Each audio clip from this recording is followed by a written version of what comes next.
Okay, so we're live. Welcome, everyone. I'm Donna Bauman from Stratus, and I am so excited to talk to you today. This is actually perhaps something that is on a lot of people's minds, international MBA programs. And I want to see if I can get my slide up. I am going to talk about Europe versus Asia versus US, and I'm going to jump right into the content here because I'll tell you a little bit more about myself later, but we're going to talk about top programs in Europe, Asia, the United States.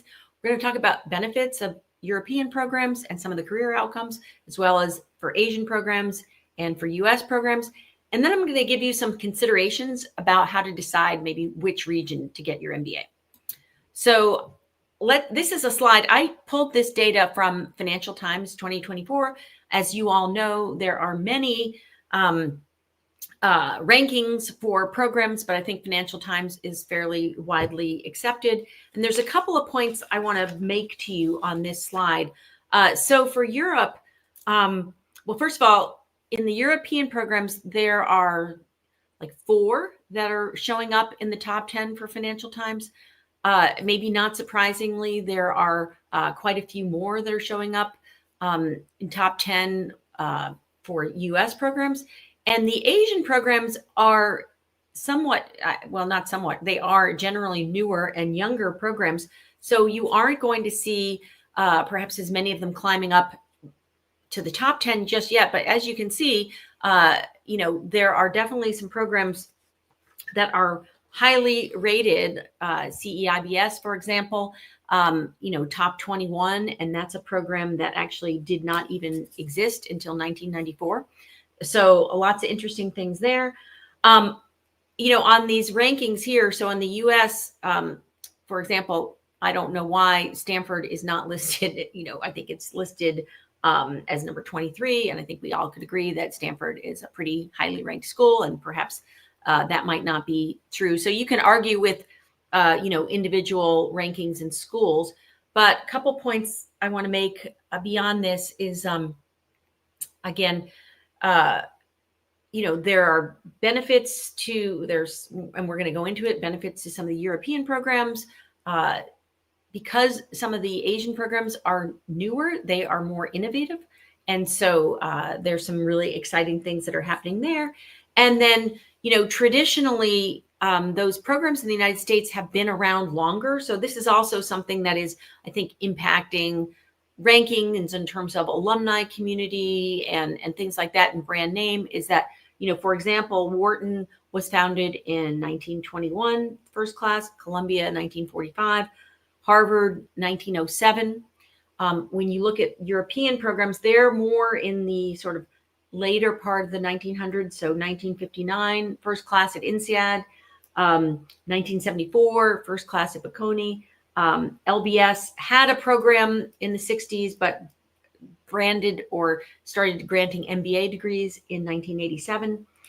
HEC Paris is kind of an outlier here in that they actually have a history back into the 1800s. Cambridge Judge first started granting MBA degrees in 1990. So even though that is a lot longer history, the MBA program is not as storied or as historically significant as some of the other things at Cambridge.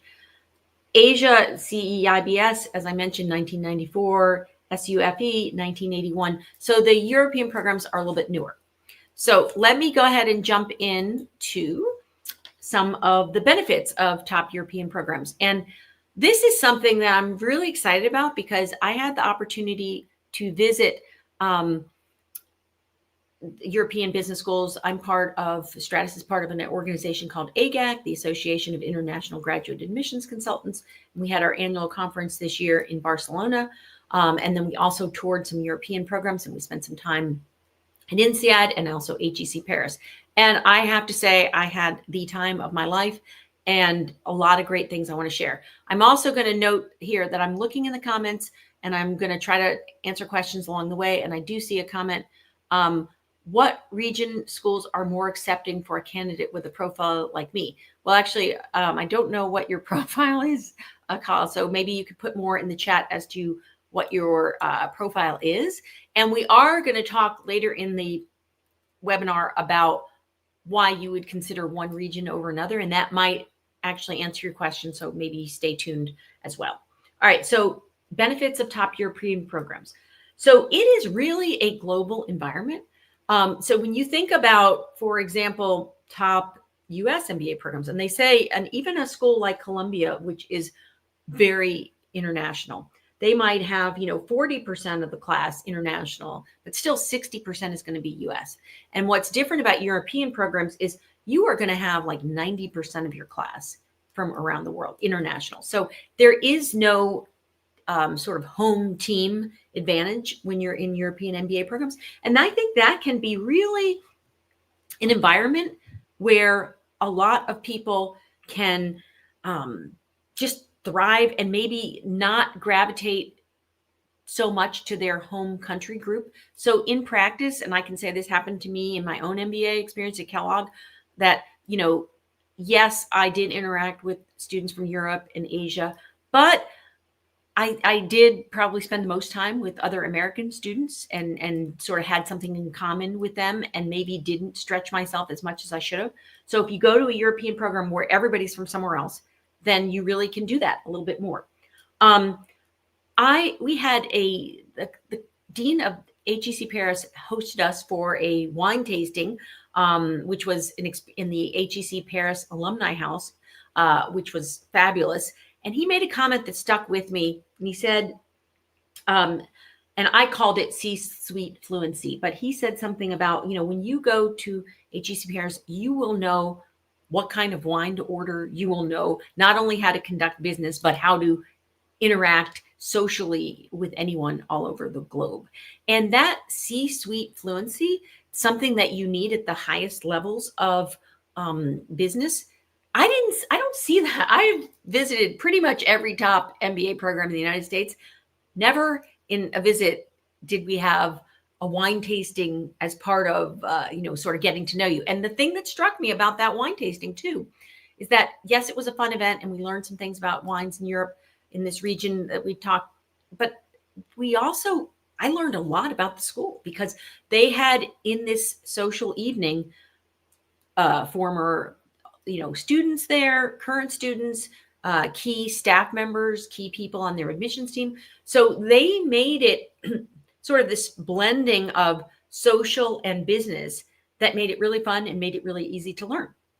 And so that gets to my next point, which is that beyond ROI, which is important, but there's something about European programs that I never really thought about before. And I'm calling it the ROEI, the return on experience investment. And that means you're just going to do some amazing things. The history. So never have I ever, could I say that in one day I had lunch and dinner at 2 chateaus. Well, in visiting, business schools, I had lunch at a chateau at HEC Paris, and I had dinner at a chateau in at Fontainebleau in INSEAD.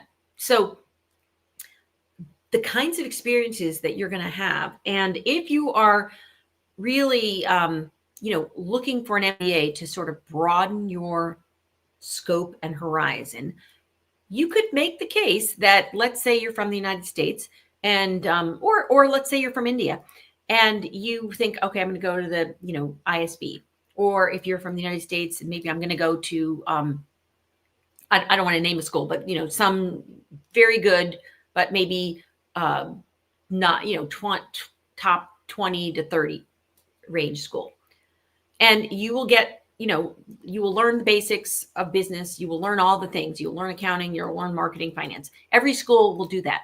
But will you have lunch and dinner at a chateau? Will you have this broadening experience? And will you immerse yourself in a class where there are, everybody's from somewhere else, and you have no choice but to make friends with people outside of your own group?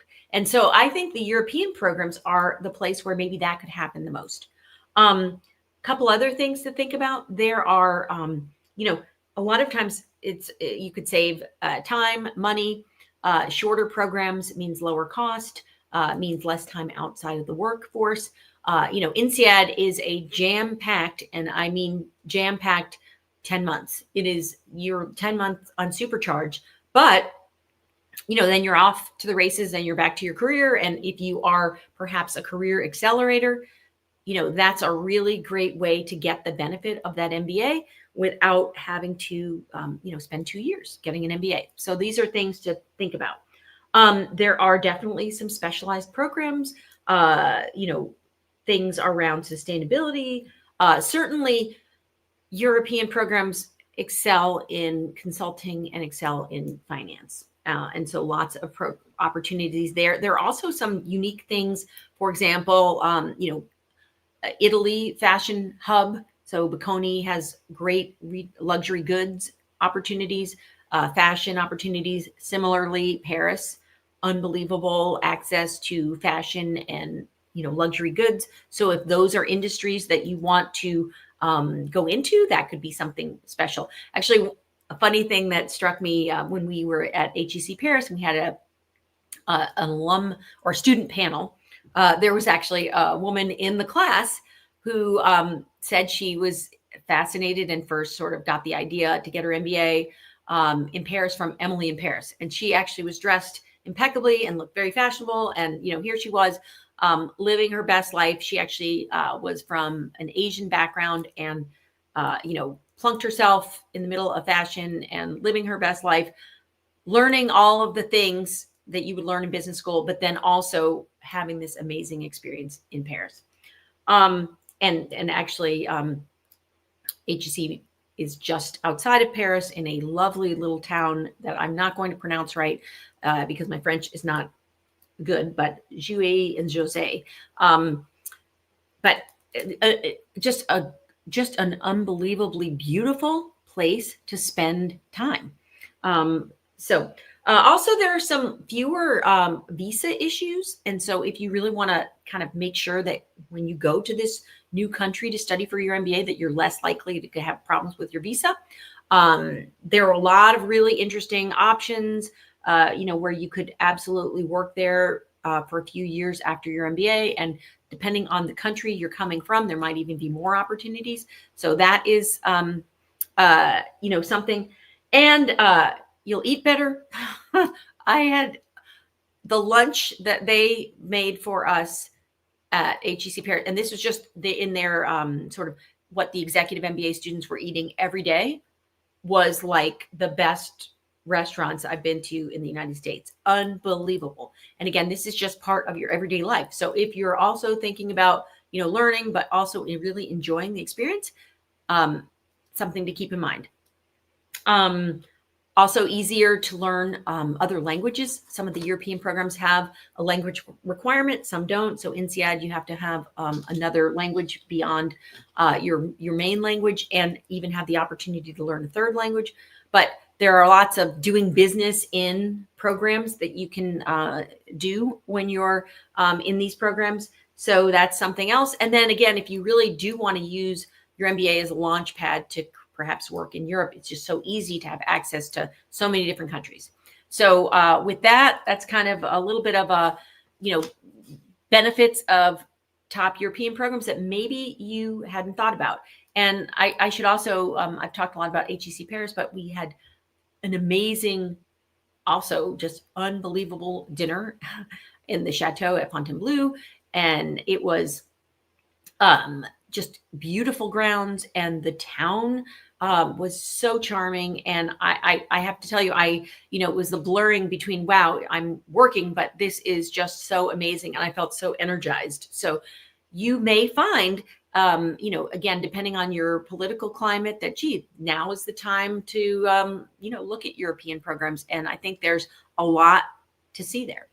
I'm going to stop here and just make sure I haven't missed anything in terms of questions. So as per stats, which region showed student percentages were able to secure a co-op in their first year, of course.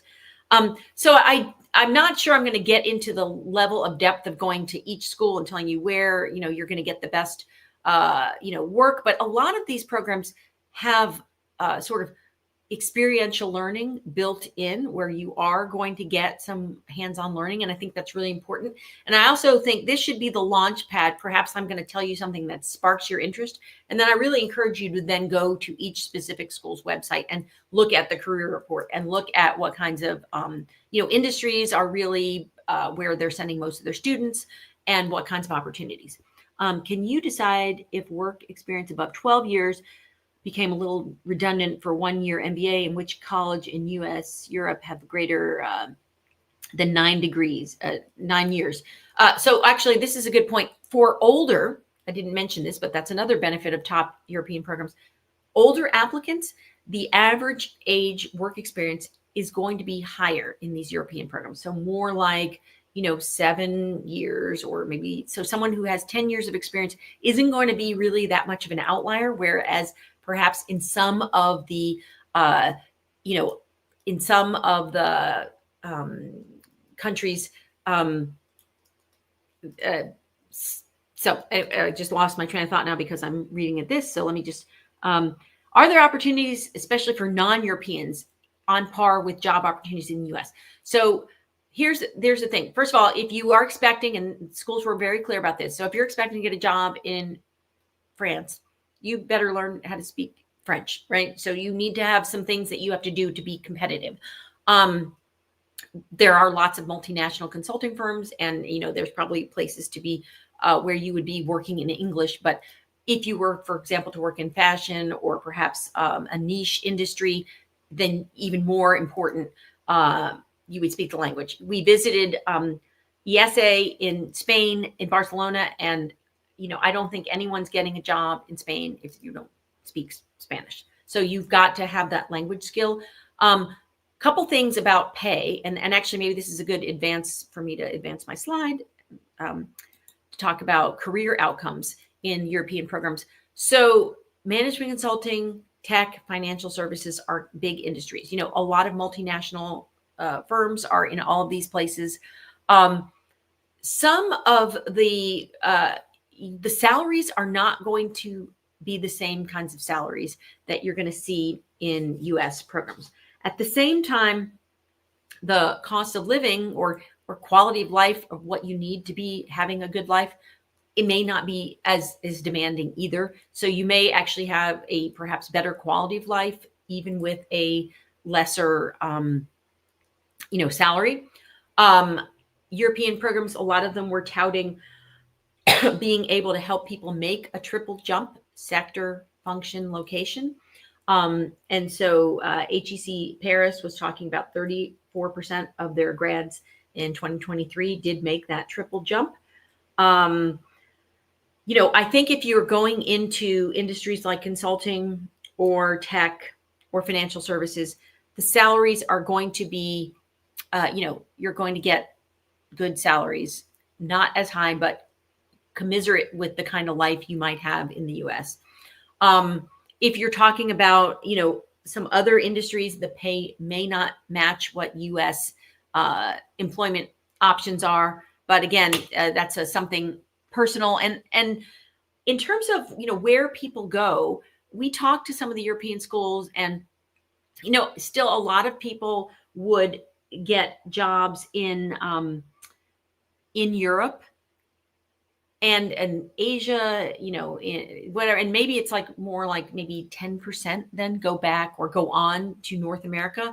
And if you do that, probably your most likely options would be if you're somehow connected to a consulting firm or a financial services firm that has, or a multinational corporation with global offices and maybe can switch offices. Or if you really have that desire to then, do a European MBA and go work in the US. Now, if you're not a US citizen, that's going to be maybe more challenging. But if you're a US citizen and you want to go to Europe and have this amazing experience, you can still, recruit back in the United States. And some of these names, especially, INSEAD, LBS, HEC Paris, and others, are very well-known brand names. And you're going to have, that brand name knowledge that you've gone to a good place.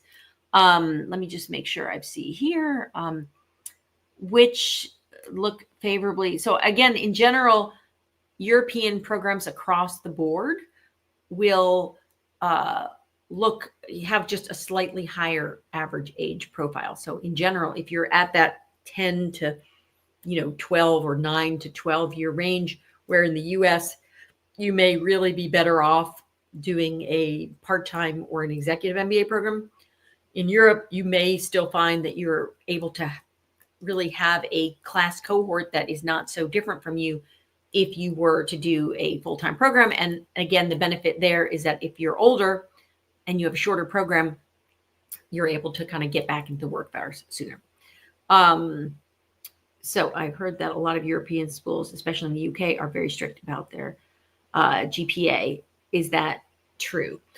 Again, that's getting into a maybe very specific question that I don't know that I think the best question or the best answer is to kind of look at class profiles and then look at GPAs. In general, I would say the European programs do not weigh the test scores quite as highly, perhaps, as some of the US programs. So that might be something. All right, I'm going to take a little bit of a break here and then just jump over to, because I wanted to jump right into this, and I'm going to tell you just a little bit about myself and Stratus. So if you've been on GMAT Club before, you may have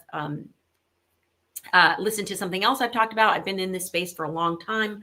I've actually been, I spent like over 25 years in this very unique window, which is helping people make that transition from sort of early professional career jumps. And I love that space. I love education. I love what education can do for people in terms of, maybe helping people move up the chain on sort of the economic and just sort of generational mobility. And I'll tell you some of the happiest phone calls I have when, a man I worked with last year who is now at Harvard Business School and is from India. And, to be able to see someone, that's a hard place to get in for anyone, but I think for Indian men especially, and just he telling me that when he told his parents were crying, and just so amazing. And other stories of, women I worked with who didn't maybe believe that top business schools could be in her reach, and is also at Harvard. Very rewarding. I love helping people tell their story and understand who they are so that they can really make a memorable impression on MBA programs, and also use those skills not just to get into business school, but also to, get the jobs they want and to be effective in their careers. And then just really briefly, a little bit about Stratus. So basically, a couple things you need to know. One, we're team oriented. So everything we do at Stratus is team based. I just had a strategy call this morning with one of my clients and brought in one of our other Stratus members, and we together pressure tested. So you have, two people who really know admissions looking at your strategy if you work with us. You also, for every school that you work with us on, you get an independent objective read from someone who knows that school, so that, when someone you apply to Stanford, someone who knows Stanford is reading your application and looking at your resume, just like admissions at Stanford. They're just seeing, they haven't had a lot of conversations with you. They're just trying to understand who you are, and give you feedback. This is confusing. Oh, I love this. Or, this is more specific, or might even just share with you things that are not even going to be part of your application. But, oh, if you're interested in real estate, you should really know about this professor, something like that. So that is very useful, team-based. I know of no other MBA admissions firm that is as collaborative and team-based, and that if you work with us on, say, 4 schools, you're going to work with maybe 7 Stratus professionals. So you'll get the right advice at the right time. Second thing about Stratus is that for people who are planning ahead, and so that would be maybe people right now who are looking at round 1 next year, if you do 4 schools with us in round 1 and you are waitlisted and denied in those schools, which actually doesn't happen all that often, but if it did, you, and we don't say, oh, you can't apply to the top schools. You would get 2 free schools with us in round 2. And that's because we really want to see, when we work with people, we want to see you end up in a business school somewhere. We want to see you be successful. And if you shoot high and you are not successful, and again, even a wait list, which you might end up getting in, we will still give you 2 free schools in round 2, where you can maybe pick another 2 schools and really increase the chance that you will actually be in business school. So those 2 things about Stratus. Again, I love my colleagues at Stratus, great team to work with, and we would be happy to work with any of you if you want to follow up. All right, so now I'm going to go back We've talked about career outcomes in European programs. Now I'm going to talk about benefits of Asian programs.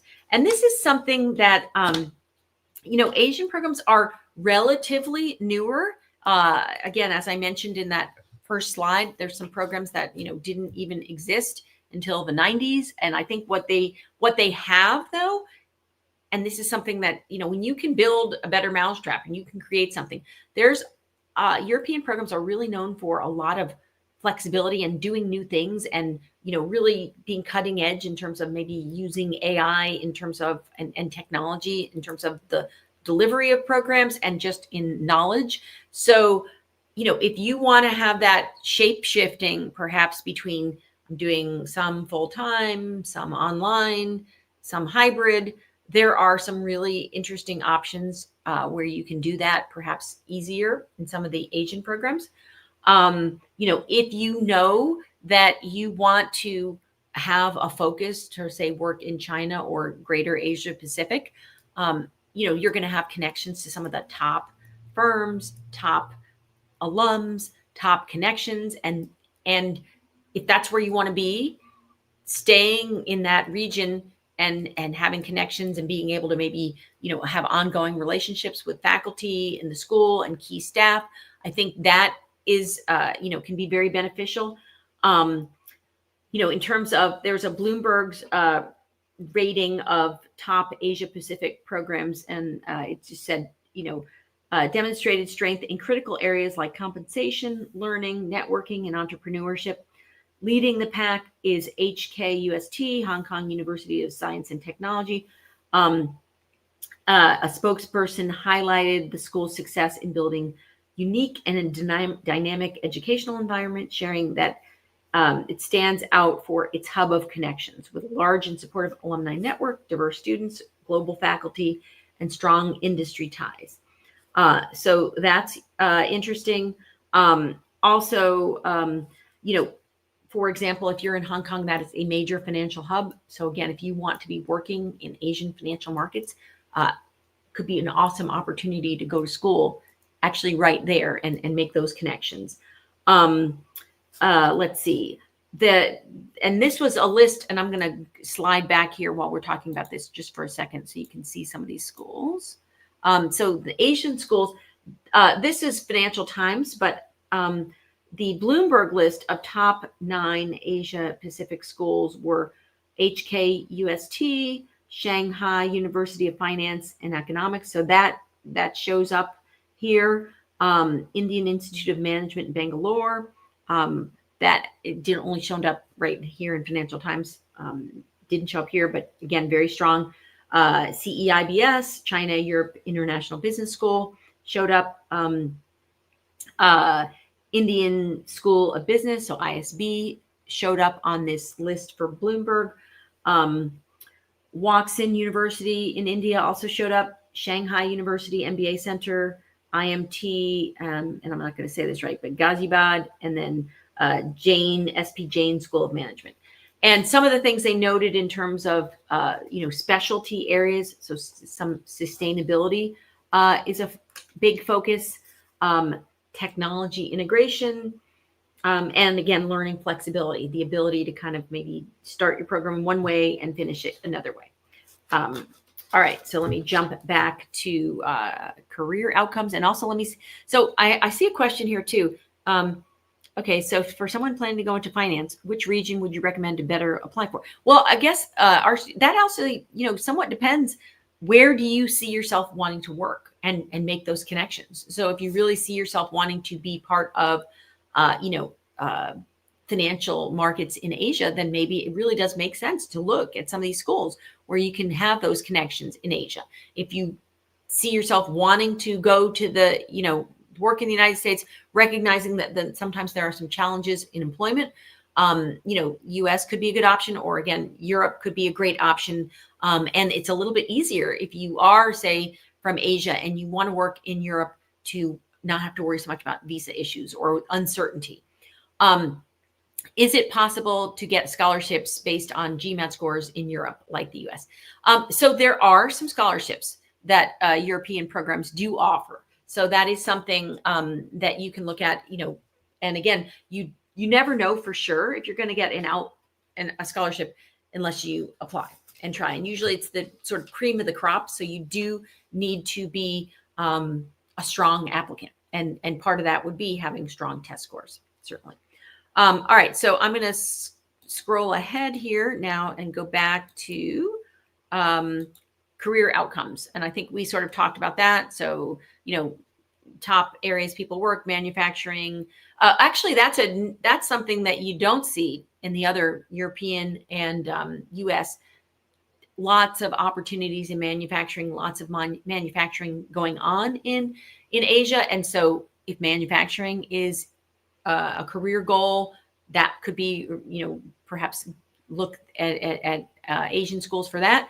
Financial services, healthcare, CPG, provides great career advancement. Again, most of the people who are going to these schools, it looked like about 90% plus are working in either China or greater Asia Pacific. So you're not going to perhaps get the same kind of global diversity. You're not going to get the same kind of global diversity in an Asian MBA program as you would in a US or a European program. However, if you are not from Asia and you want to break in and you want to sort of give yourself the opportunity to sort of develop expertise and strength, you can really supercharge your ability to kind of understand and build your network in Asia by going to one of these schools. All right, let's see. Some other questions. GMAT 685 on the focus, 3.6. What are my chances for round 2 in US programs? Well, so, and I don't know who this, it's R7 or something. That I think it depends on how many years of work experience, depends on the quality of the work experience. I think sometimes if you are someone who has exceptional global work experience, and also, just keep in mind, I'm going to give a plug to the GMAC Common Letter of Recommendation grid for career. So if you look at that for recommendations and you see what are the things that all the business schools got together and decided what's important to us, and it's ability to get stuff done. Like, did you have impact in your job? That's really important. Do you have the ability to mentor and lead and develop other people? They want to look for that. Do you have, great empathy and, ability to appreciate people from different cultural backgrounds and know how to work and thrive with people in a global setting? Are you smart? Do you know how to add value? You have good intellectual horsepower. And then are you self-aware? Do you know what you need to work on? And are you coachable? If you have those things, there's nothing in a 685 focus score or 3.6 that's going to keep you out of any US program, right? But you've got to have these other things. So I would say maybe now that you have these things, which essentially are rather fixed, you can't change your GPA. And really between now and the end of the year, you probably can't change your GMAT that much. But you can really make sure that you are highlighting and showcasing in your application that you have had successes and that you are a person who, develops other people. So I think focusing on that. And let's see, for 12 years experience working as a business analyst in IT, what should be the ideal GMAT score for schools such as ISB, LSB, INSEAD, Melbourne, Cambridge, Judge?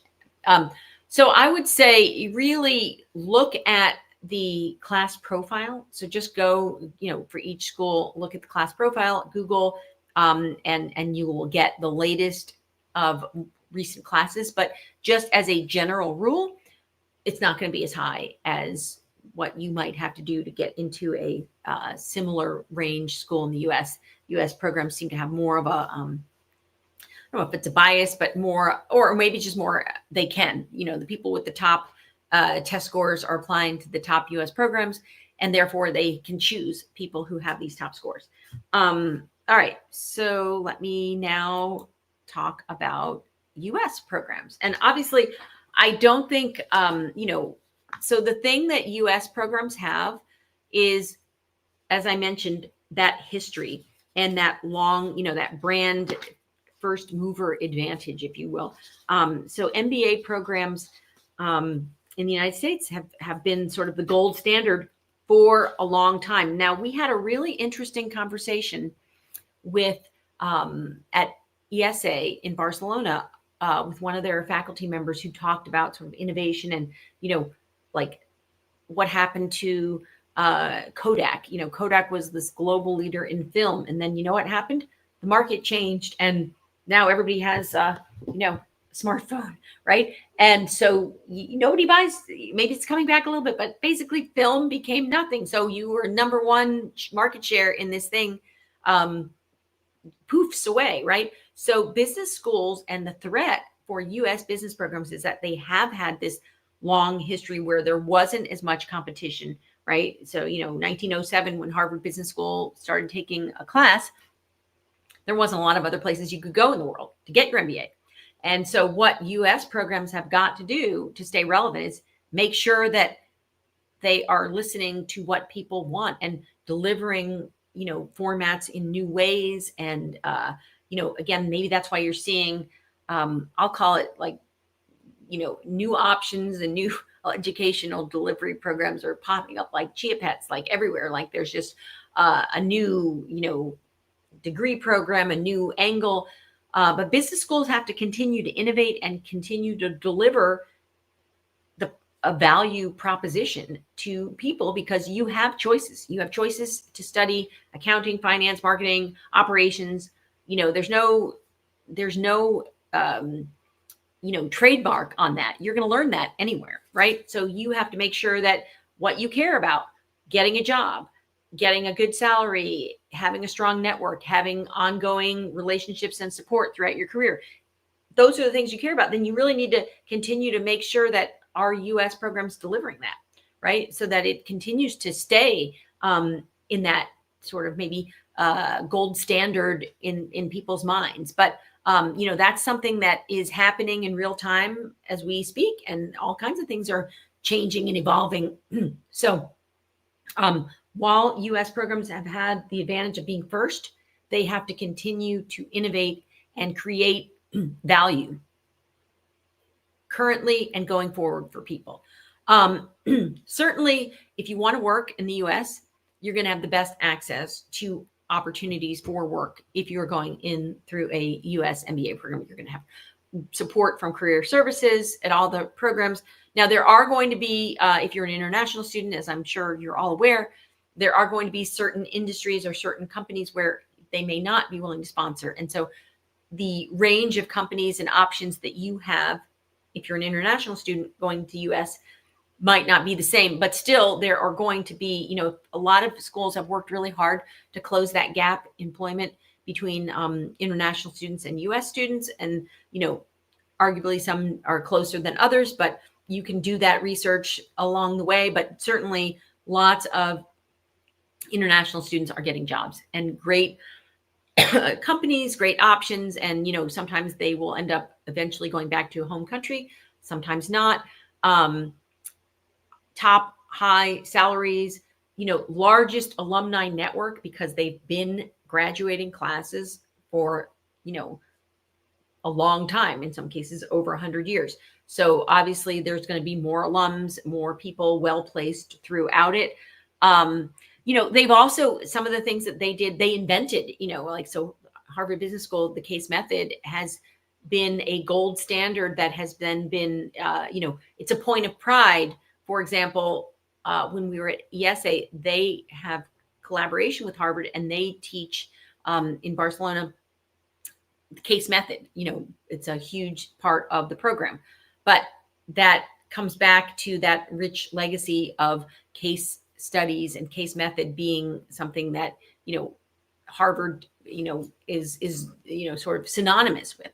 So if you want to kind of go to the, epicenter or the birthplace of some of those innovations in education for MBA programs, certainly a lot of the US programs, you will have that. Also, let me see, I got a question here. regarding US business schools to your MBA program. How relevant is the pre-MBA work experience if my post-MBA goal is to get into nonprofit? Well, I mean, I think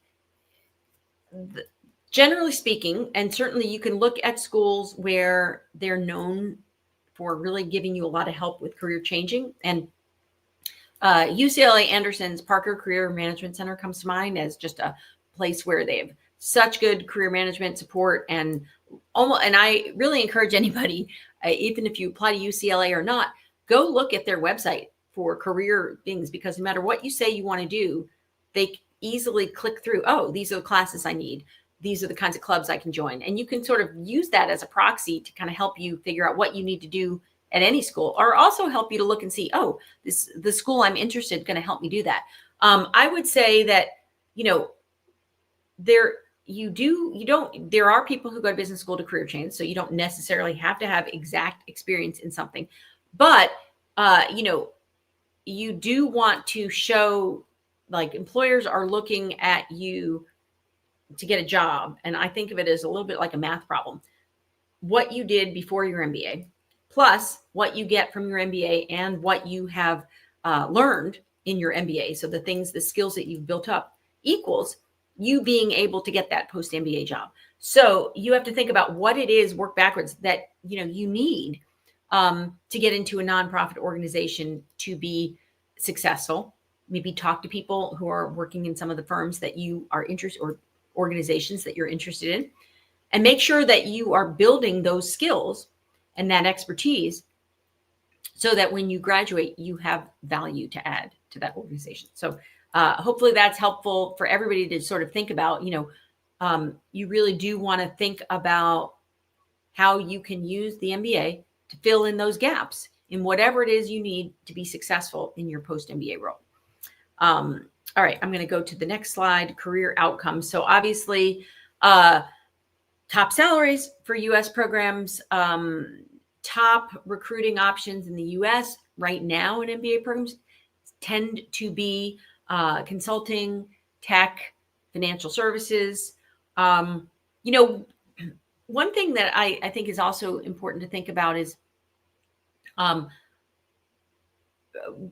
there are also some just like bread and butter kinds of, general management, general leadership, maybe general financial services. And maybe some people think, I want to go to do investment banking because that's like, other people, that's something that you hear people talk about, or get right into private equity.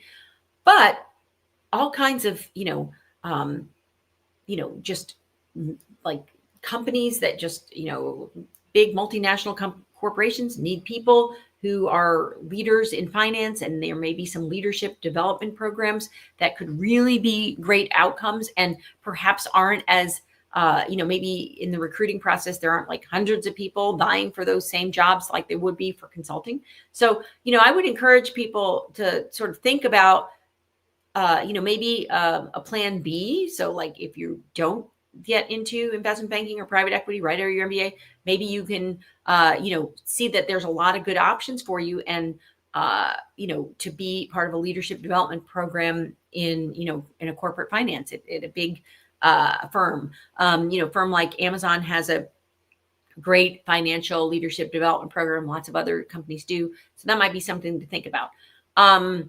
Let's see, can be more challenging for international students. And that certainly could be the case. Sometimes you just have to tweak perhaps so let's say you're an international student and you're interested in CPG. And a lot of currently CPG companies with US base are not necessarily sponsoring international students. So what could you do? Well, you could actually, still keep that. If your interest is actually in marketing, you could still keep that interest in marketing, but perhaps you want to, go work in tech and go work for a company like Amazon in their grocery division. And Amazon as a tech company is more, willing to sponsor more international students. So that is kind of sometimes that you just have to be, perhaps if you're an international student, just be aware. And the way you can become aware is to talk to people in, a lot of schools have these student ambassador websites. Wharton, Columbia, talk to a student, find someone that's like you. So maybe find someone who's from your country and is interested in the same thing you are. Talk to that student and, hey, what were some of the classes that were really interesting to you? What were some of the, recruiting companies that really would give, that are hiring students? So you can be doing a lot of that research. And if you do that, your odds of being successful in careers are going to be better. Obviously, the employment market ebbs and flows, and there's definitely been some sectors that have had more challenges lately. When you're applying to MBA schools, you shouldn't worry so much about that, because by the time you graduate, a lot of things could change, so when you're applying, it's a year before you go, and then you have 2 years. So, unless you have some kind of crystal ball that most of us don't have, you don't necessarily have to worry. And I think it's my general impression from what I observed when I was working on the admissions side, and also in knowing a lot of MBA admissions officers and seeing how they, in talking to them, that you don't have to worry so much about, like, there isn't a right or wrong answer for what your career goals are. And programs know that people will change their mind. What they do want to see is that you have thought through what makes sense, and that you have, done some like legwork. You don't want to just start day one, first day of your MBA. Like, you should be doing research, you should be networking, you should be making connections that will help you get to your ultimate goal along the way. And the people who do that are going to be the people who are, most successful, because they're most prepared.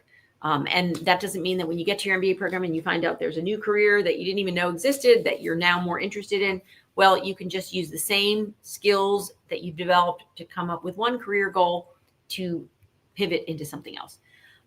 Here are some some considerations. That's something to just think about for your MBA decision. So, for example, location.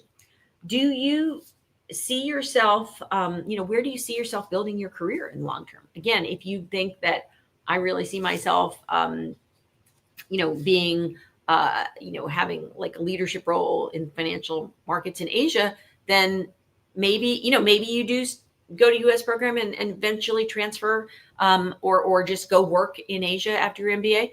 But you could also consider going, just living and working and doing that in a place where there's access to financial markets. If something people don't think about is, for example, if you get your MBA and you're from Europe and you get your MBA in the United States, as you progress in your career and you go back to Europe, you're probably not going to get over to, you're not going to have as much ease to kind of have ongoing relationships, because you're not going to be there as often. So if you're going to school in an area where you see yourself building your career, you may have greater long-term alumni relationships with that school, because it's just easier to get there. And again, that's not necessarily the driving factor for all of your decisions, but something that maybe you hadn't thought of that could be good. Brand, I talk to a lot of people, and, prestige of the schools and being well-known, and that brand, it's a real thing, and it is important, and very important to some people, less important to other people. I think, ultimately you're making a career change, you're getting an MBA to kind of accelerate or, make sure that you make that career transition. So I think it's important to also think about where is the school that is going to help you and give you the best chance to make that decision. But, the brand and the long-term and the innovation that, over time, US programs have developed is certainly something that, is something that you could think about. If a school has been around for 100 years, it's going to have a lot more alums. And so that also helps build the network and the brand. The time value of money, as you all know, is something to consider. And so, maybe you want to look at options that are more flexible or have more 1 year or sort of hybrid options. And while there are some excellent one-year MBA programs in the US, they're sort of more fewer and far between. Certainly Kellogg's one-year MBA comes to mind. But there are a lot of programs in Europe that are shorter duration. INSEAD, HEC Paris has some options. LBS has some now shorter options. So, if the time that you're in school matters, there's a lot of flexibility, as I mentioned, in some of the Asian MBA programs in terms of delivery. So that might be something to think about. And then cost. Obviously, you want to, if you're in for only a year, it's going to cost less. There are some programs that are just going to cost less based on in country. If you're planning to, get a salary in a certain country, and then you're going to the most expensive market to get your MBA, it's going to take longer to get that back. Whereas if you just did it in the place where you're going to be more on par with what you're making, you may save yourself from some debt that you may not want to have. So, there is no right or wrong answer. The other thing is I do work with people who apply to, across the continents. I'd be remiss when we talk about US, and I should be more globally centric. There are some excellent MBA programs in Canada as well. So North America, there's options. I work with people who are looking at US and Canadian, or Canadian, US and European, or European and Asian. If you're in Australia, for example, you might look at European and Asian MBA programs as great options. So you can apply to, schools in more than one continent and see what your options are, right?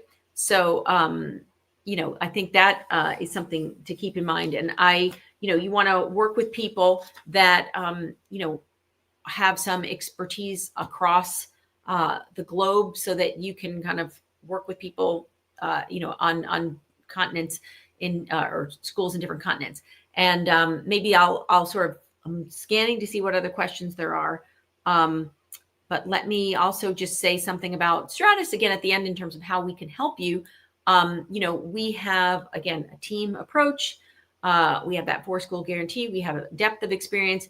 If anybody wants to get a free consultation with us, there's a website here, or that you can do that QR code to scan for a free consult, or go to our website. And if you just put in Stratus admissions counseling, you will see it. But we'd be happy to talk to you. And now I'm seeing a couple, let's see, 3.35. Thomas has 3.35 GPA, 335 GRE. Okay. Oh, that's a very high GRE. 6 years experience with top 50 engineering firm. Can I make MS MBA at MIT or other top 10s? Again, there's nothing in those stats that says you can't, right? I think it's smart to, and we encourage people to do this, sort of, have those stretch goals. So have maybe 2 or 3 schools where it's like, you know what, this is something that like I'm not going to be complete if I don't give Stanford a shot. So give Stanford a shot. But then knowing, as living in the real world, that, maybe 93% of people or so are going to get a no, and you really want to go to business school, then you also want to add some schools where maybe your stats are more in line and where the admissions rate is just a little bit more, has more depth to it. So then you apply to a couple schools where you are, really very in line with what those profiles are. And then, maybe 1 or 2 schools where you really are at the top, and maybe you're going to have a good chance to perhaps be the top student and perhaps have scholarship options. So again, those are all, I think it's important to apply to a range of schools. And that way, you'll see, and you can then, once you have options, you make the best choice of the options you have. Would I recommend him looking back home in Europe as opposed to the US from the Netherlands? Well, again, I think that there are great reasons for both. And so again, maybe you apply to both and you see what your options are. And it says, how can we get application fee waiver from universities, and on what basis the scholarships are given from the universities? So application fee waivers, a lot of schools. So if you are in I'm looking at the picture and it looks like you are male. So for example, if females have Forte, if you're part of this Forte launch program, you get a lot of application fee waivers as part of being in that program. But a lot of schools do give you a fee waiver just for going to a presentation. So really, you can get a lot of fee waivers just by, looking and going to maybe a chat or an admissions webinar, going online and asking it. So, I think that is, worth it. Okay, so thank you. I have a strong interest in the American market, but post MBA visa restrictions have led me to consider European schools. I am Brazilian. Yeah, I think I have to say, I'm a big fan of the MBA and broadening and finding the right option. But I had such a good time visiting these European MBA programs, and also saw how hard they worked and what a great opportunity that was. And so I think that, if you're thinking, gee, I can't have a great experience in Europe with your MBA, I think that's not true. I also think that, for example, someone in the US, if you're listening and think I've only had on my, sort of choice set looking at top US programs, you might grow so much by going to a program in Europe, even if you're a US citizen. And as a US citizen, you have the best chance of going back and getting a job in the US market, or perhaps staying for, 2 or 3 years in Europe and then going back to the US market. So I think it can kind of go all ways. But I also don't want to say that, there's a reason that the brands in the US are so strong. And, certainly I think you can apply in multiple, countries, and then just see what your options are. So for someone in the UK who's looking at LBS, Oxford, INSEAD, what's a pretty MBA salary that makes sense to do an MBA? I ask, as someone of the outcomes from Oxford are not that high. So I think, and I will say this, and this is also something I didn't find that the European programs were as forthcoming, or maybe their career reports gave as great information about the salaries. And so that is also a case where then you have to do your due diligence. And again, you can get a lot of great boots on the ground advice by talking to students in the programs you're interested in. And, talk to someone in the, consulting club. Hey, what are some of the offers that people are getting, and what kinds of salaries are people getting from, program in Europe, from program in the United States, program in Asia, and build that. Okay. And this is, since there's a global wide issue going on among developed countries, how would it be to study there when you get admitted in USA? And what if they actively took part in any war? So that is these are really challenging questions. I have no geopolitical insight or knowledge to know what is happening next. I look at my phone, like many of you probably do, with like the news, and I'm really sobered by all the things that are going on in the world. So I think, that is, I think you just have to monitor, obviously, we've been, I don't want to say we've all been through something in terms of pandemic, right? We've all been through crazy times already. And if we're here, we made it. So good on us for that. But so I think you just deal with whatever comes. And I don't know that any of us know what's going to come. And I don't know that you want to live your life or make your plans on fear. So I would say, do what you can. And then every day we just make the best decisions we can. And if that means pivoting because of some kind of crazy world situation, then you pivot. How would the placement recruitment work for international students? Will there be any bias, or would it be completely based on the skills? And again, I don't have the answers to these questions, but I'd say that everything I know, having spent time in this space for many years, is that, companies, no matter where they are looking for the most talented people and the people who can add value. So if you can convince a company that you can add value and that you have skills that will help make them, they're not hiring you to do you a favor. They're hiring you to do them a favor. So if you can deliver excellence, when you discuss, learn things and have something of value to add, then I think you will be a valuable asset to any company in any country. And, bet on yourself and believe in your ability to be impactful. And, I think you can, I've personally been trying to spend more time on thinking about the things that I can control and being the best person I can be, having good habits. I'm trying to do more exercise,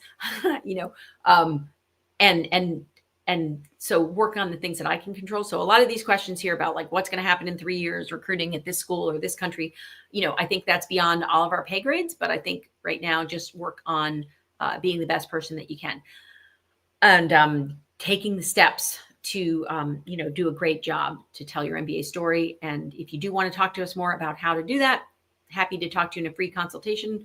Would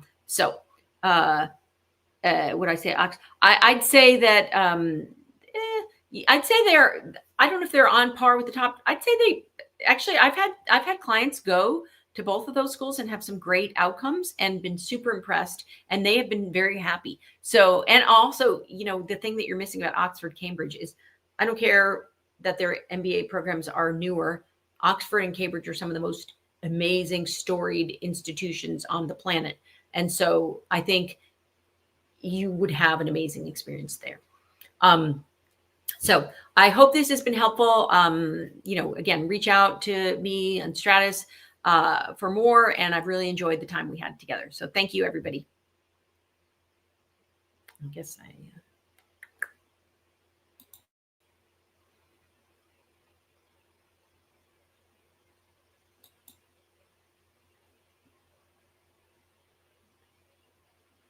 okay.